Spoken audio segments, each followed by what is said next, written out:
Assalamualaikum warahmatullahi wabarakatuh. Selamat pagi Bu Irma dan teman-teman semuanya. Kami dari kelompok 3 ingin mempresentasikan tentang fosforilasi oksidatif.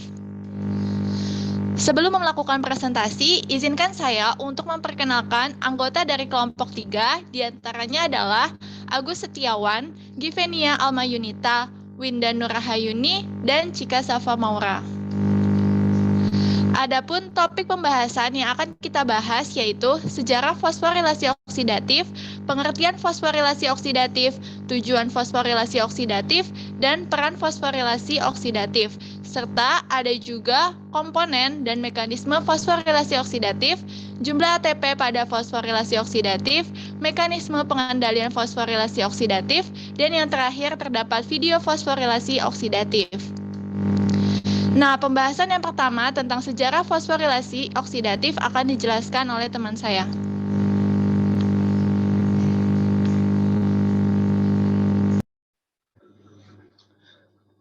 Oke, kita bahas yang pertama yaitu sejarah fosforilasi oksidatif.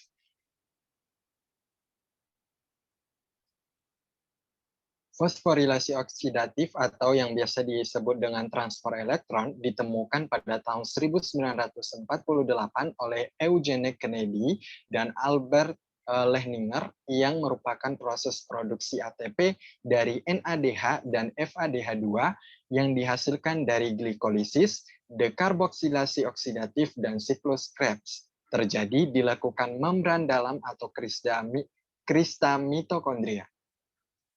Walaupun banyak bentuk kehidupan di bumi menggunakan berbagai jenis nutrien, hampir semua organisme menjalankan fosforilasi oksidatif untuk menghasilkan ATP. Oleh karena efisiensi proses mendapatkan energi dibandingkan dengan proses fermentasi alternatif lainnya seperti glikolisis anaerobik. Menurut teori kemiosmotik yang dicetuskan oleh Peter Michel, energi yang dilepaskan dari reaksi oksidasi pada substrat pendonor elektron, baik pada respirasi aerobik maupun anaerobik, perlahan akan disimpan dalam bentuk potensial elektrokemis sepanjang garis tepi membran tempat terjadi reaksi tersebut, yang kemudian dapat digunakan oleh ATP sintase untuk menginduksi reaksi fosforilasi terhadap molekul adenosina difosfat dengan molekul Pi. Elektron yang melekat pada molekul sisi dalam kompleks 4 rantai transfer elektron akan digunakan oleh kompleks 5 untuk menarik ion H+ dari sitoplasma menuju membran mitokondria sisi luar. Disebut coupling kemiosmotik yang menyebabkan kemiosmosis, yang itu difusi ion H+ melalui ATP sintase ke dalam mitokondria yang berlawanan dengan arah gradien pH. Dari area dengan energi potensial elektrokimiawi lebih rendah menuju matriks dengan energi potensial lebih tinggi. Proses coupling kemiosmotik yang berpengaruh pada kombinasi gradien pH dan potensial listrik di sepanjang membran yang disebut gaya gerak proton. Nah, dari teori ini, keseluruhan reaksi kemudian disebut fosforilasi oksidatif. Next.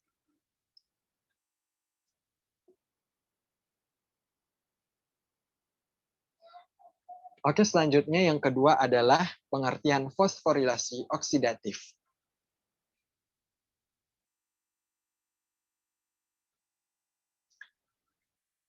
Fosforilasi oksidatif merupakan suatu proses di mana ATP dibentuk pada waktu elektron dipindahkan dari NADH atau FADH2 ke O2 oleh suatu deretan senyawa pembawa elektron. Dan fosforilasi oksidatif juga adalah suatu lintasan metabolisme dengan penggunaan energi yang dilepaskan oleh oksidasi nutrien untuk menghasilkan ATP dan mereduksi gas oksigen menjadi air. Nah, awal lintasan dimulai dari elektron yang dihasilkan oleh siklus asam sitrat yang ditransfer ke senyawa yang pertama, NAD+, yang berada di dalam matriks mitokondria. Setelah menerima elektron, NAD+ akan bereaksi menjadi NADH dan ion H+, kemudian mendonorkan elektronnya ke rantai transport elektron kompleks 1. Dan yang kedua yaitu asam sitrat yang ditransfer ke senyawa FAD yang berada di dalam rantai transport elektron kompleks 2. FAD akan menerima 2 elektron, kemudian bereaksi menjadi FADH2 melalui reaksi redoks. Walaupun fosforilasi oksidatif adalah bagian vital metabolisme, ia menghasilkan spesies oksigen reaktif seperti superoksida dan hidrogen peroksida pada kompleks 1. Hal ini dapat mengakibatkan pembentukan radikal bebas, merusak sel tubuh, dan kemungkinan juga menyebabkan penuaan. Enzim-enzim yang terlibat dalam lintasan metabolisme ini juga merupakan target dari banyak obat dan racun yang dapat menghambat aktivitas enzim. Next.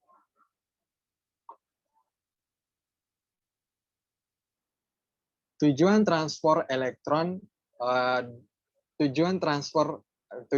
fosforilasi oksidatif atau transfer elektron.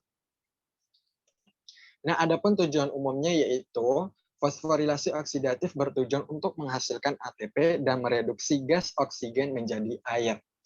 Nah, organisasi proses metabolisme katabolisme pada eukariot, fosforilasi oksidatif terjadi di mitokondria, sedangkan fotofosforilasi terjadi dalam kloroplas.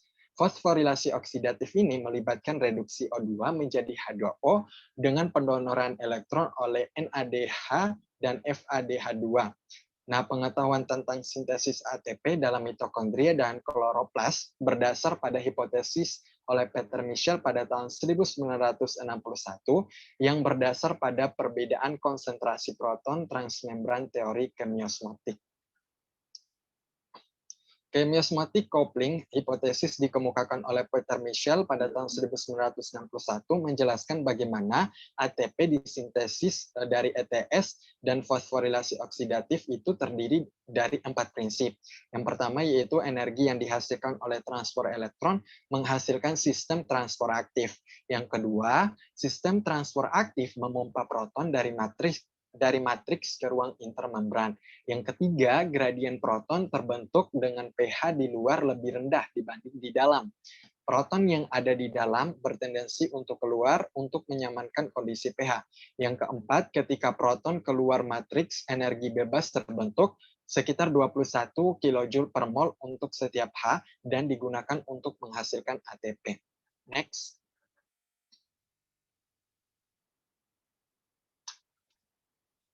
Selanjutnya adalah peran fosforilasi oksidatif sebagai tahap akhir pada proses respirasi metabolisme biomolekul. Next. Nah, peran fosforilasi oksidatif ini ada dua, yaitu transfer elektron eukariotik dan transfer elektron prokariotik. Nah, di sini saya akan membahas transfer elektron eukariotik.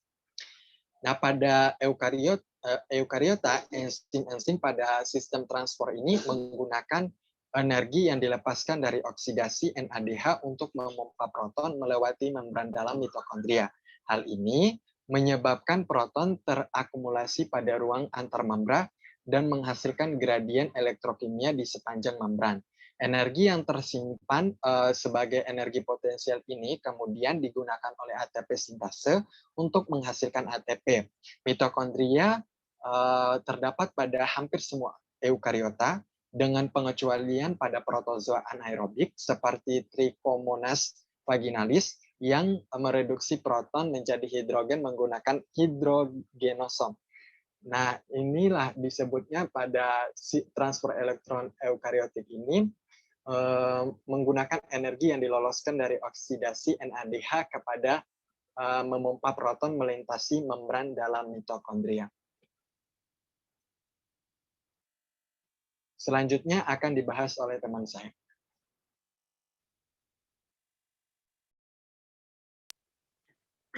Oke, berikutnya transfer elektron prokariotik. Nah, transfer elektron prokariotik ini juga menggunakan energi yang diloloskan dari oksidasi substrat yang dapat memompa ion keluar masuk membran plasma.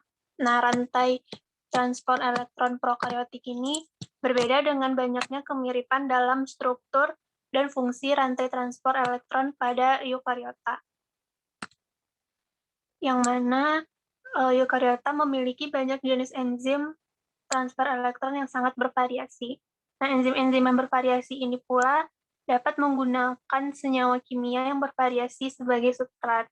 Walau demikian, terdapat kesamaan dengan rantai transport elektron eukariota, yaitu transport elektron prokariotik ini juga menggunakan energi yang dilepaskan dari oksidasi substrat untuk memompa ion keluar masuk membran dan menghasilkan gradien elektrokimia.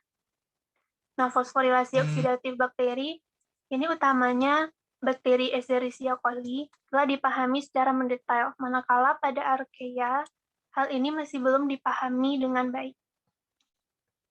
Nah, perbedaan utama antara fosforilasi oksidatif eukariotik ini dengan fosforilasi oksidatif prokariotik adalah bahwa bakteri dan Archaea ini menggunakan banyak senyawa-senyawa yang berbeda untuk menerima dan mendonorkan elektron. Hal ini sebenarnya mengizinkan prokariota untuk hidup dan tumbuh dalam berbagai jenis kondisi dan lingkungan. Nah, pada Escherichia coli, sebagai contohnya, fosforilasi oksidatif ini dapat didorong oleh sejumlah besar pasangan reduktor dan oksidator.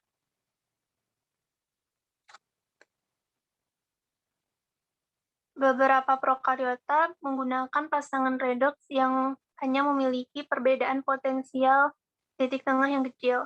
Nah, sebagai contohnya, bakteri yang melakukan nitrifikasi seperti Nitrobacter dapat mengoksidasi nitrit menjadi nitrat dan dapat mendonorkan elektron ke oksigen. Nah, sejumlah kecil energi yang dilepaskan oleh reaksi ini cukup untuk memompa proton dan menghasilkan ATP. Namun tidak cukup untuk menghasilkan NADH ataupun NADPH secara langsung yang digunakan dalam anabolisme. Nah, permasalahan ini dapat diselesaikan dengan menggunakan nitrit oksidoreduktase yang mana dapat menghasilkan gaya gerak proton yang cukup untuk menjalankan sebagian rantai transport elektron secara terbalik yang menyebabkan kompleks 1 memproduksi NADH. Nah, prokariota ini dapat mengontrol penggunaan donor dan akseptor elektron dengan memproduksi enzim tertentu sesuai dengan kondisi lingkungan. Nah, fleksibilitas ini dimungkinkan karena oksidase dan reduktase yang berbeda yang digunakan dalam kolam ubiquinon yang sama. Ini mengizinkan banyak kombinasi enzim untuk bekerja secara bersamaan yang saling berhubungan oleh zat antara ubiquinol. Nah, selain beraneka ragamnya lintasan metabolisme ini, prokariota juga memiliki sejumlah besar isozim, yaitu enzim-enzim berbeda yang mengkatalis reaksi yang sama. Next.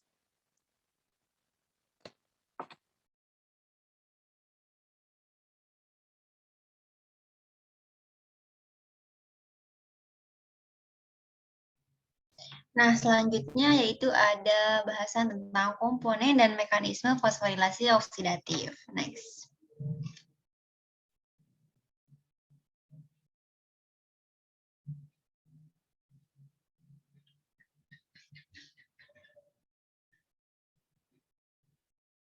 Pada bahasan kali ini, yaitu fosforilasi oksidatif, akan membahas beberapa bahasan yang akan kita paparkan, yaitu mengenai komponen penyusun pada proses fosforilasi oksidatif. Kemudian ada terdiri dari 2 proses, yaitu transfer elektron dan kemiosmosis. Kemudian ada juga mekanisme yang terjadi pada proses fosforilasi oksidatif.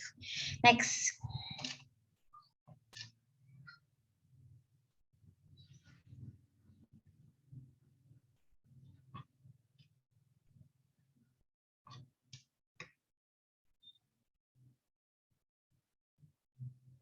Sebelum kita masuk ke bahasan proses fosforilasi oksidatif, ada akan kita bahas kembali dulu, yaitu siklus Krebs. Kenapa kita bahas dulu? Karena pada siklus Krebs ini dihasilkan NADH dan FADH2, di mana yang akan direaksikan pada proses fosforilasi oksidatif. Nah, dua produk tersebut berasal dari proses sebelumnya, yaitu siklus Krebs. Nah, teman-teman bisa lihat bahwa dari siklus Krebs 8 proses itu menghasilkan 6 NADH dan 2 FADH2. Next.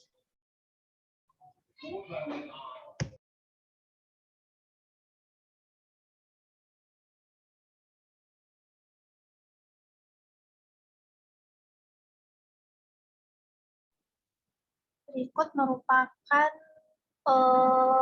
fosforilasi oksidatif yang pada mitokondria ada dua membran, yaitu membran luar, intermembran, dan membran dalam, yaitu krista. Nah, di mana pada membran dalam ini terdapat kompleks enzim yang mana nantinya akan mereaksikan proses fosforilasi oksidatif.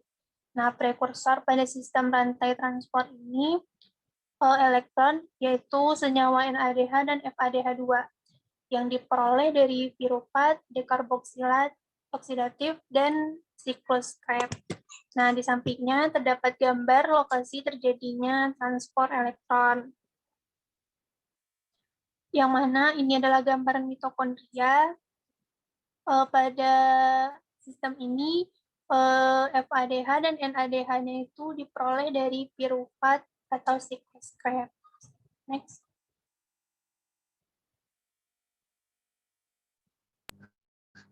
Baik, selanjutnya adalah fosforilasi oksidatif. Nah, di dalam fosforilasi oksidatif ini terdapat transfer elektron dan terdapat kemiosmosis. Nah, pada transfer elektron ini terdapat kompleks enzim, yaitu dari kompleks enzim 1 sampai dengan 4 yang tersebar pada krista mitokondria, sehingga dapat dikatakan juga sebagai fosforilasi oksidatif. Nah, terdapat juga kemiosmosis. Nah, di dalam kemiosmosis ini terdapat satu kompleks enzim, yaitu namanya kompleks 5. Dia dibantu dengan ATP sintase atau yang biasa disebut dengan F0F1 kompleks.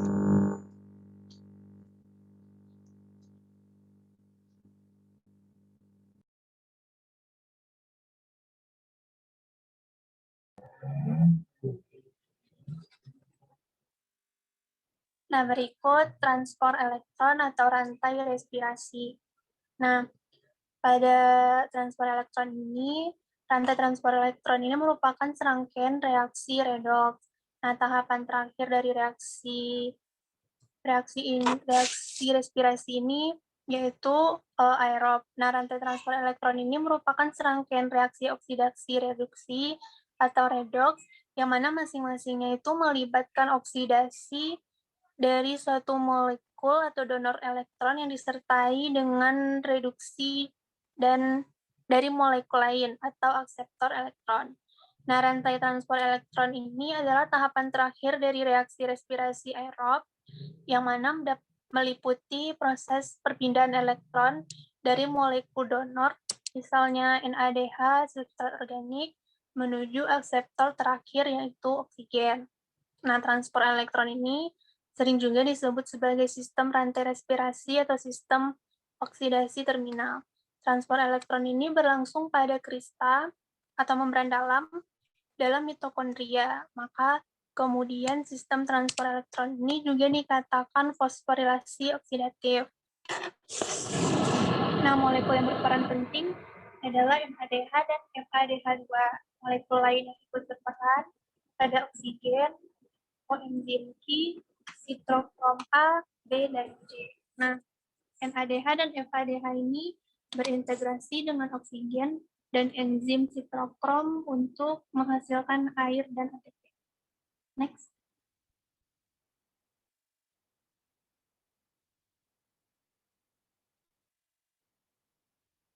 Nah, berikut mekanisme dari transport elektron. Nah, rantai transport elektron ini merupakan serangkaian reaksi oksidasi reduksi yang mana masing-masingnya itu melibatkan oksidasi dari suatu molekul yang disertai dengan tereduksinya molekul lain.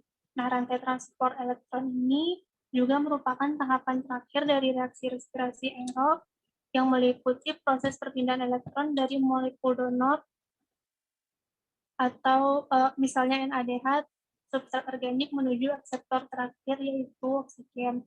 Nah, rantai transport elektron ini terdiri dari 4 kompleks multiprotein, yaitu kompleks 1, kompleks 2, kompleks 3, dan kompleks 4. Nah, serta juga ada ubiquinon atau koenzim Q yang merupakan penghubung elektron kompleks 1 ke kompleks 2.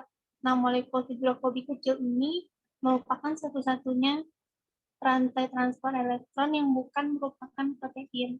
Nah, ada juga sitokrom C yang bebas bergerak dari kompleks 3 ke kompleks 4, dan begitu juga sebaliknya.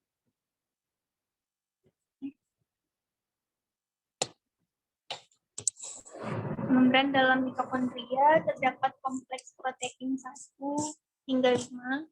Nah, kompleks 1 ini dia menerima elektron dari NADH, elektron FADH ditransfer ke kompleks protein lain dari kompleks 2 yang kemudian ditangkap oleh koenzim Q dan seterusnya.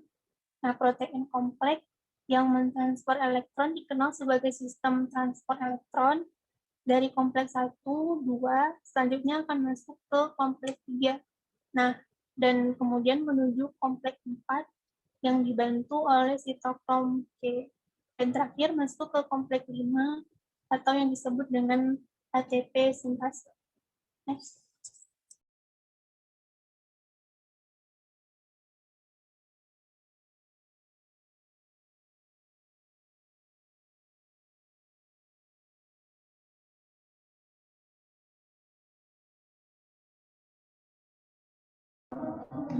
Nah, kita akan membahas kompleks 1 atau bisa disebut dengan NADH dehidrogenase. Nah, dalam kompleks 1 ini terdapat flavin monoklorida atau FMN dan protein besi sulfur atau FES. Nah, pada kompleks 1 ini mengkatalisis reaksi di mana NADH bereaksi dengan ion H+ dan FMN dan menghasilkan NAD+ dan FMNH2. Nah, di kompleks ini NADH membawa 2 elektron yang selanjutnya ditangkap oleh FMN melalui reaksi redoks. Elektron selanjutnya ditangkap oleh dan diteruskan ke FES, kemudian transfer elektron ini mengakibatkan ion H+ secara pompa menuju intermembran. Nah, kemudian FES meneruskan elektron ke senyawa koenzim Q dan koenzim Q bergerak dari kompleks 1 menuju kompleks 3 membawa 2 elektron. Nah, kompleks 1 ini juga sering disebut dengan NADH koenzim Q reduktase karena elektron yang terlibat dalam reaksi ini digunakan untuk mereduksi koenzim Q. Next.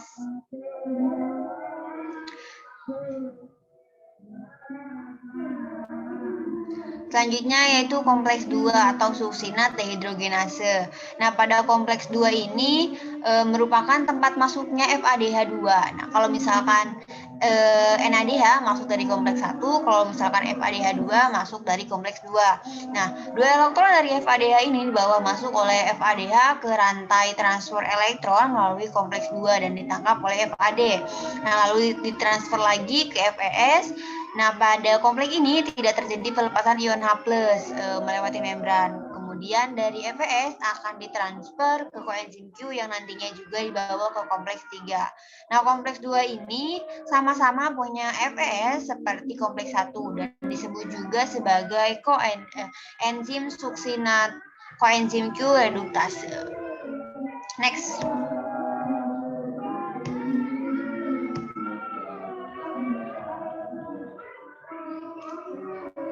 Kemudian ada yang selanjutnya yaitu kompleks 3.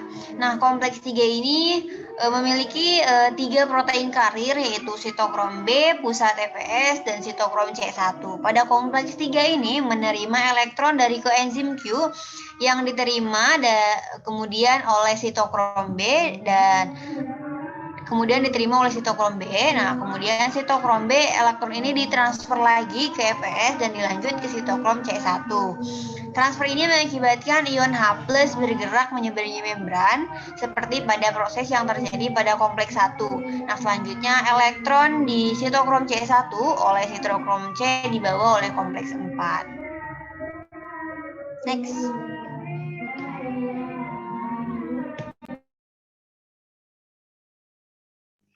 Nah, selanjutnya adalah kompleks 4 atau yang biasa kita sebut sebagai sitokrom oksidase.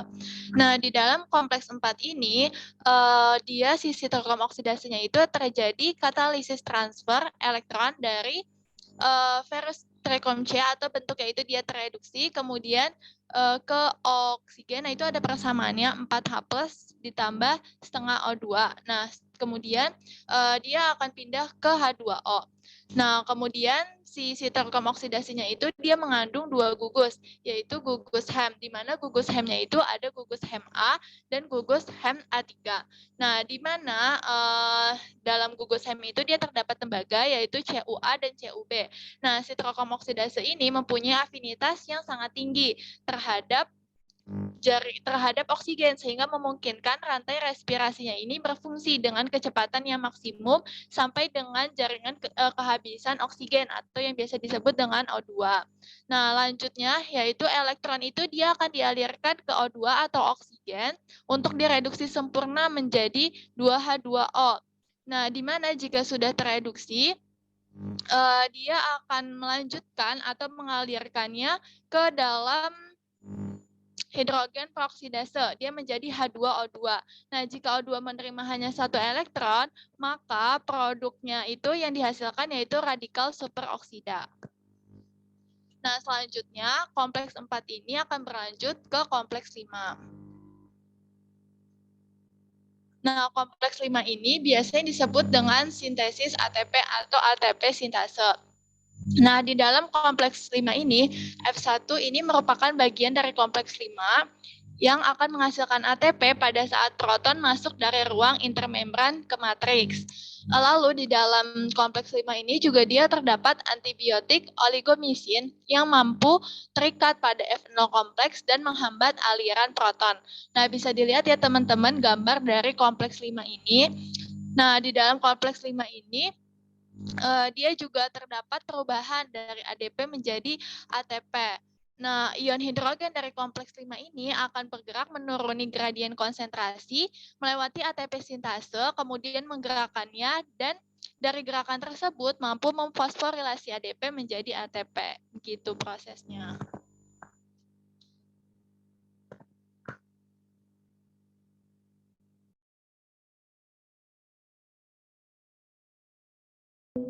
Nah, selanjutnya kita akan membahas mengenai bagaimana mekanisme fosforilasi oksidatif. Nah, dalam mekanisme ini mengubah NADH dan FADH2 menjadi ATP. Nah, NADH dan FADH2 merupakan molekul pembawa elektron berenergi tinggi. Energi yang dilepaskan digunakan untuk memompa ion H+ dan memberikan tenaga bagi sintesis ATP. Kita mulai dari NADH dulu. Nah, NADH membawa 2 elektron yang selanjutnya ditangkap oleh FMN yang ada di kompleks 1 melalui reaksi redoks. Berikutnya, elektron diteruskan ke FES. Nah, transfer elektron ini mengakibatkan ion H+ di matriks bisa terpompa menyeberangi membran menuju ruang antar membran atau intermembran. Nah, FES ini kemudian meneruskan elektron ke senyawa ubiquinol atau koenzim Q, bergerak dari kompleks 1 menuju kompleks 3 dengan membawa 2 elektron. Di kompleks 3, elektron ditangkap oleh sitokrom B dan ubiquinol bergerak kembali ke kompleks 1 atau kompleks 2 untuk mengambil elektron kembali.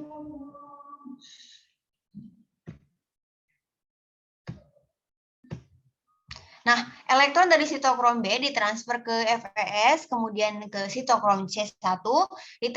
Transfer elektron ini juga mengakibatkan terjadinya pergerakan ion H+ dari matriks menuju ke ruang antar sel atau intermembran.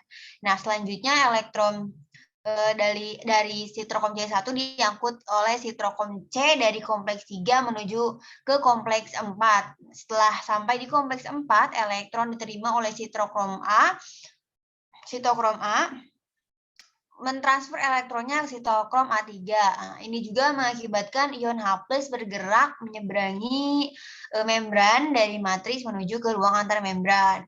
Nah, sitokrom A3 selanjutnya meneruskan elektronnya ke oksigen. Nah, masing-masing ion oksigen juga mengambil sepasang ion hidrogen dari matriks untuk membentuk air. Dengan demikian dapat dikatakan bahwa oksigen adalah sebagai penerima elektron terakhir.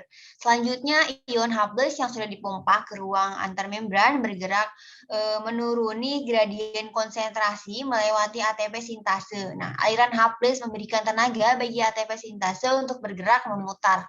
Gerakan memutar tersebut dimanfaatkan untuk memfosforilasi ADP menjadi ATP.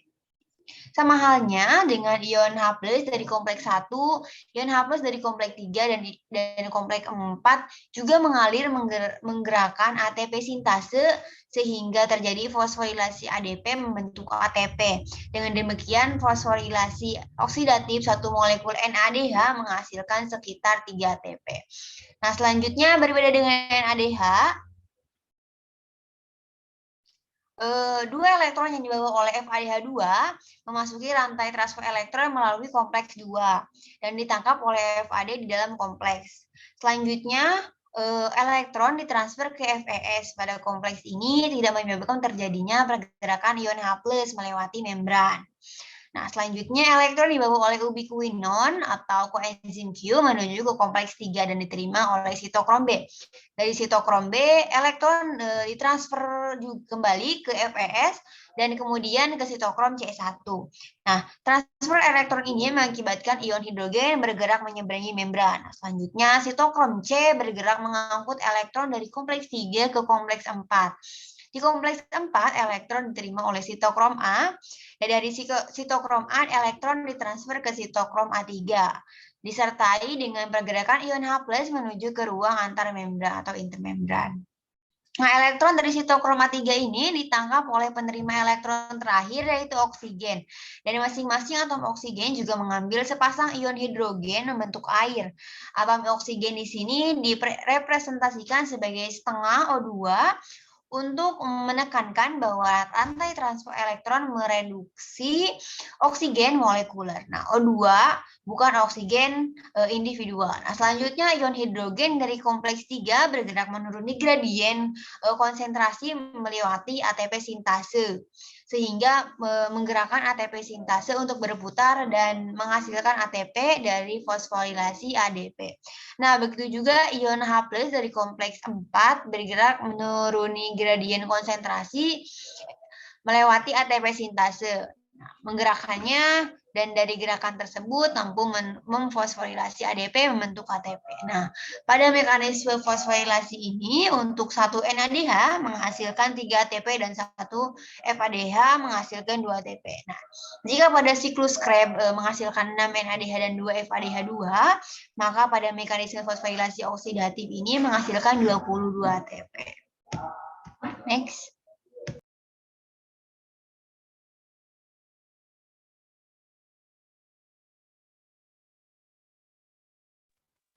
Oke, berikutnya jumlah ATP pada fosforilasi oksidatif.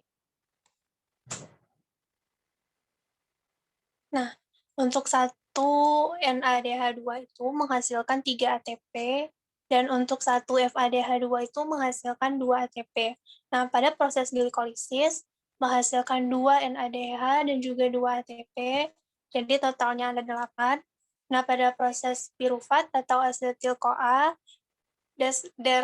dekarboksilasi oksidatif menghasilkan 2 NADH2, totalnya ada 6. Nah, pada proses siklus Krebs, pada isositrat menghasilkan 2 NADH2, pada aketoglutarat menghasilkan 2 NH2, pada suksinat menghasilkan 2 FADH2, dan pada malat menghasilkan 2 NADH2. Dan juga terdapat 2 ATP pada proses siklus Krebs ini, yang totalnya ada 24. Nah, jadi kalau ditotalkan semuanya ada 38 ATP, nah dikurangi 2. Nah, kenapa dikurangi 2? Karena 2 ATP ini digunakan untuk bisa menembus mitokondria. Karena pada proses glikolisis terjadi di sitosol, sementara reaksi yang lainnya terjadi di mitokondria. Sehingga untuk menembus mitokondria ini dibutuhkan energi sebanyak 2 ATP.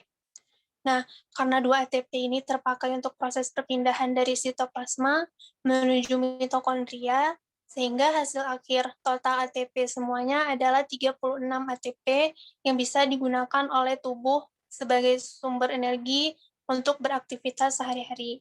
Nah, seluruh proses respirasi aerob ini terjadi di dalam tubuh, lebih tepatnya di sel tubuh kita, yaitu di sitoplasma berlangsungnya glikolisis, dan di mitokondria berlangsungnya dekarboksilasi oksidatif, siklus Krebs, dan transport elektron, yang mana proses ini yang merubah glukosa sebagai sumber energi pada tubuh manusia. Next.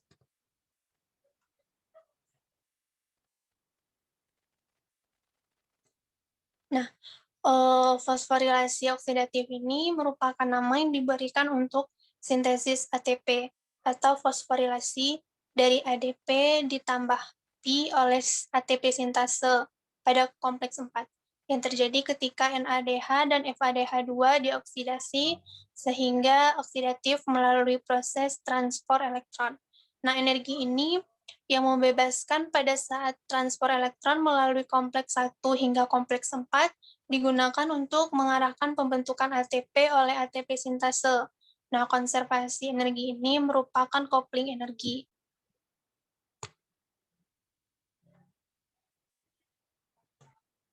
Nah, fosforilasi oksidatif ini dilakukan melalui couple dua komponen membran dalam mitokondria, yaitu transport elektron dan ATP sintase mitokondria, karena reaksinya berlawanan dengan pembentukan ATP. Nah, ATP sintase ini juga dikatakan sebagai kompleks 5, yang mana enzim terakhir dalam lintasan fosforilasi oksidatif. Nah, enzim ini ditemukan di seluruh organisme hidup dan berfungsi sama pada prokariota maupun eukariota. Enzim ini menggunakan energi yang tersimpan pada gradien proton di sepanjang membran untuk mendorong sintesis ATP dan ADP dan fosfat atau P. Nah, berikut reaksi kesetimbangan dari reaksi fosforilasi oksidatif, yang mana reaksi ini dapat digeser dengan merubah gaya gerak proton. Dengan ketiadaan gaya gerak proton, maka reaksi ATP sintase ini akan berlanjut dari sisi kanan ke sisi kiri, yang mana nantinya dapat menghidrolisis ATP dan akan memompa proton keluar dari matriks melalui membran. Namun, saat gaya gerak protonnya ini tinggi, reaksi ini dipaksa untuk berlanjut secara terbalik, yang mana dari sisi kanan ke sisi kiri, yang mengizinkan proton mengalir dan mengubah ADP menjadi ATP. Next.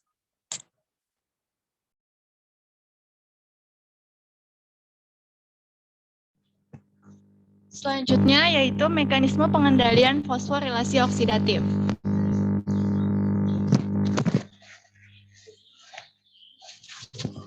Nah, di dalam pengendalian fosforilasi oksidatif ini tergantung pada 3 hal. Yang pertama yaitu perbandingan antara NADH dengan NAD+, kemudian perbandingan dengan NADPH dengan NADP+, kemudian yang terakhir perbandingan antara FADH dengan FAD+. Nah, selanjutnya yaitu yang kedua, tersedianya oksigen sebagai penerima elektron terakhir, dan yang terakhir yaitu ada tersedianya ADP dan PI atau perbandingan antara ATP dan ADP. Nah, di sini terdapat mekanisme pengendalian fosforilasi oksidatif. Bisa dilihat ya teman-teman, di sini mekanismenya. Di dalam mekanisme pengendalian fosforilasi oksidatif ini terdapat berbagai status. Nah, status 1 ini tersedianya ADP dan substrat, kemudian status 2-nya ini tersedianya substrat saja. Nah, kemudian status ketiga yaitu kapasitas rantai respirasi pada kondisi substrat dan komponen respirasi jenuh. Kemudian pada status 4 yaitu tersedianya ADP saja, dan yang terakhir pada status 5 yaitu tersedia oksigen saja, di mana proses yang ini dinamakan dengan proses fosforilasi oksidatif. Nah, contohnya itu pada istirahat. Nah, istirahat ini terjadi pada status 4. Pada status 4 ini saat olahraga, kan tadi istirahat pada status 4, kemudian olahraga pada status 3, atau status 5 ini adalah kapasitas rantai respirasi jenuh turun di status A3. Nah, sehingga jumlah ATP atau ADP-nya ini konstan. Akibatnya translokasi atau terjadinya translokasi ADP menjadi ATP. Nah, di sini juga terdapat mekanisme bagaimana sih terbentuknya fosforilasi ADP menjadi ATP. Bisa dilihat bahwa di dalam proses ADP menjadi ATP ini, proses yang memerlukan energi tentu saja, di mana memerlukan energinya yaitu PI dan ADP.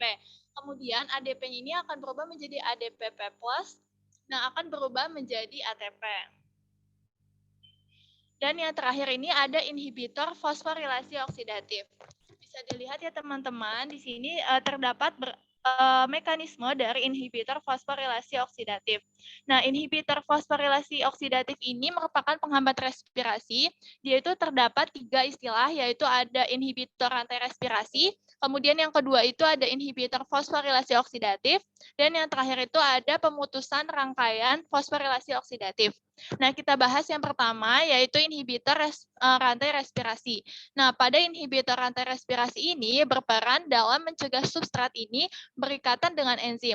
Nah, inhibitornya itu yaitu amobartial, bisa dilihat amobartial.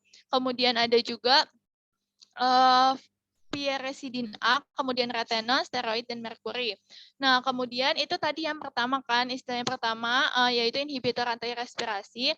Nah, di mana dia akan menghambat antara SID B dan SID C dengan inhibitor dimercaprol dan antimisin A. Nah, kemudian dia menghambat respirasi secara total, yaitu inhibitor oksidase. Inhibitor oksidasenya ini antara lain ada H2S, kemudian ada CO, dan cyanida. Nah, inhibitor suksinat dihidrogenase ke Ki, yaitu karboksin dan TVA. Inhibitor kompetitif untuk suksinat dihidrogenase ini oleh malonat. Bisa dilihat teman-teman malonat yang paling atas. Nah, itu inhibitor fosforilasi oksidatif, yaitu inhibitor yang keseluruhan proses dan fosforilasi oleh oligomisin. Nah, pemutus yang terakhir itu adalah pemutusan rangkaian. Pemutusan rangkaian fosforilasi oksidatif ini melalui cara oksidasi tanpa fosforilasi yang diakibatkan dinitrifenol. Bisa dilihat di bawah itu ada dinitrifenol. Kemudian inhibitor fosforilasi oksidatif ini dia tergantung pada pengangkutan senyawa nukleotida meliputi inhibitor pengangkutan ADP menjadi ATP, kemudian keluar ke antratilosid. Nah, serta memisahkan proses oksidasi dan fosforilasi dalam rantai respirasi oleh 2,4 dinitrofenol, kemudian pentaklorofenol, dan yang terakhir ada C3P. Nah, berikut adalah video dari fosforilasi oksidatif. Selamat menyaksikan.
Kali ini kita akan membahas tentang rantai transfer elektron dan kemiosmosis, yang merupakan tahap terakhir dalam respirasi aerob. Nah, di tahap inilah kita sebenarnya akan membuat sebagian besar ATP kita. Rantai transfer elektron dan kemiosmosis merupakan proses produksi ATP dari NADH dan FADH2 yang dihasilkan dalam glikolisis, dekarboksilasi oksidatif, dan siklus Krebs. Kenapa NADH dan FADH2 ini harus diubah menjadi ATP? Karena NADH dan FADH2 merupakan salah satu bentuk energi namun berupa energi yang belum dapat digunakan oleh tubuh, sehingga harus diubah menjadi ATP agar dapat dimanfaatkan oleh tubuh. Sehingga tujuan dari rantai transfer elektron dan kemiosmosis adalah untuk menghasilkan energi yang dapat dimanfaatkan oleh tubuh. Yang harus pertama kita ketahui adalah di mana kedua reaksi ini terjadi. Kita telah singgung di video sebelumnya bahwa tahap ini terjadinya di bagian mitokondria. Nah, mitokondria sendiri tersusun atas beberapa bagian, meliputi membran luar, membran dalam, dan matriks mitokondria. Kedua tahapan ini berlangsung pada mitokondria, tepatnya pada bagian membran dalam mitokondria, atau yang disebut dengan krista. Bentuk membran dalam mitokondria jika diperbesar akan menjadi seperti gambar berikut. Bagian membran dalam mitokondria tersusun atas fosfolipid bilayer, kompleks protein 1, koenzim Q atau ubiquinon, kompleks protein 3, kompleks protein 4, sitokrom C, ATP sintase, dan kompleks protein 2 yang terletak di bagian sini. Disebut dengan rantai transfer elektron karena dalam prosesnya terjadi transfer elektron dari satu protein ke protein yang lain. Dalam transfer elektron ini, oksigen akan berperan sebagai penerima elektron terakhir yang akan membentuk H2O, yang nantinya H2O ini akan dikeluarkan dari sel. Perubahan NADH dan FADH2 menjadi ATP terdapat sedikit perbedaan dari prosesnya. Bagaimanakah perbedaannya? Yuk kita simak lebih lanjut. Yang pertama, pengubahan NADH menjadi ATP terlebih dahulu. Proses yang terjadi pada tahap transfer elektron diawali dari NADH akan diuraikan menjadi NAD+, yang membuat elektron hasil dari reaksi ini akan masuk ke kompleks protein 1. Kemudian dikirim ke ubiquinon. Saat elektron melewati kompleks protein 1, hal ini akan memicu dipompanya H+ keluar menuju ruang antar membran. Elektron dari ubiquinon dibawa melewati kompleks protein 3 ke sitokrom C. Saat melewati kompleks protein 3, hal ini juga akan memicu dipompanya H+ keluar menuju ruang antar membran. Kemudian dari sitokrom C, elektron akan dibawa ke matriks mitokondria melalui kompleks protein 4. Saat elektron melewati kompleks protein 4, akan mengeluarkan satu atom hidrogen lagi menuju ruang antar membran. Nah, selanjutnya elektron kemudian akan diterima oleh molekul oksigen, yang kemudian akan berikatan dengan dua ion H+ membentuk H2O. Bila dihitung, transfer elektron dari bermacam-macam protein tadi memicu dipompanya 3H+ keluar menuju ruang antar membran. H+ atau proton tersebut akan kembali menuju matriks mitokondria melalui enzim yang disebut ATP sintase. Lewatnya H+ pada ATP sintase akan memicu enzim tersebut membentuk ATP secara bersamaan. Karena terdapat 3H+ yang masuk kembali ke dalam matriks, maka terbentuklah 3 molekul ATP. Pada akhirnya, untuk setiap 1 NADH menghasilkan 3 ATP. Selanjutnya pengubahan FADH2 menjadi ATP. Pertama, FADH2 diuraikan menjadi FAD+, kemudian elektron masuk ke kompleks protein 2. Transfer pada kompleks protein 2 tidak memicu dipompanya H+ keluar menuju ruang antar membran. Setelah dari kompleks protein 2, elektron akan ditangkap oleh ubiquinon. Dari ubiquinon, elektron akan dibawa melewati kompleks protein 3 ke sitokrom C. Saat melewati kompleks protein 3, akan dikeluarkan satu ion hidrogen. Berikutnya, elektron dari sitokrom C akan dibawa ke matriks mitokondria melalui kompleks protein 4. Pada saat melewati kompleks protein 4, akan dikeluarkan juga satu atom hidrogen. Nah, selanjutnya elektron kemudian akan diterima oleh molekul oksigen, yang kemudian berikatan dengan dua ion H+ membentuk H2O.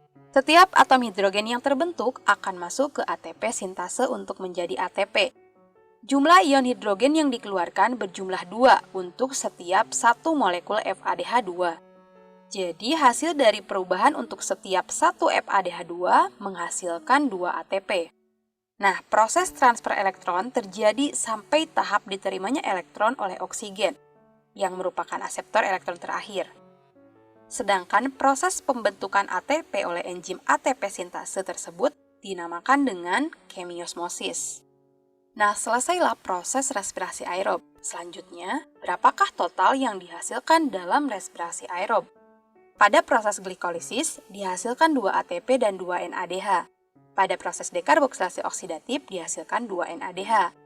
Pada siklus Krebs, dihasilkan 6 NADH, 2 FADH2, dan 2 ATP. Lalu bagaimana menjumlahkannya? Kita tahu kalau ATP langsung menjadi ATP, tidak perlu diubahnya. Lalu untuk NADH dikalikan dengan 3 dan FADH2 dikalikan 2. Sehingga pada glikolisis ini dihasilkan 2 ATP, 2 NADH diubah menjadi 6 ATP. Pada dekarboksilasi oksidatif, 2 NADH menjadi 6 ATP. Pada siklus Krebs, NADH menjadi 18 ATP, FADH menjadi 4 ATP. dan 2 ATP tetap menjadi 2 ATP, sehingga totalnya 38 ATP. Lalu kenapa ada yang menyebutkan totalnya 36 ATP? Karena 2 ATP digunakan untuk menembus mitokondria. Karena kita tahu ya, kalau misalkan glikolisis terjadinya di sitosol dan reaksi yang lainnya terjadinya di mitokondria, sehingga butuh energi untuk menembus mitokondria. Pada akhirnya, totalnya 38 ATP dikurangi 2 ATP menjadi 36 ATP. Nah, gimana? Mudah kan? Terima kasih sudah menonton video kolaborasi Eksakta Edukado dan Sekolahmu. Ayo kunjungi website sekolahmu dan download aplikasinya. Khusus bagi kamu yang udah nonton video ini, ada beasiswa program belajar dari sekolahmu. Gunakan kode kamu banget untuk mendapatkan diskon 50%. Jangan lupa juga subscribe channel Sekolahmu Indonesia dan follow akun media sosial lainnya ya.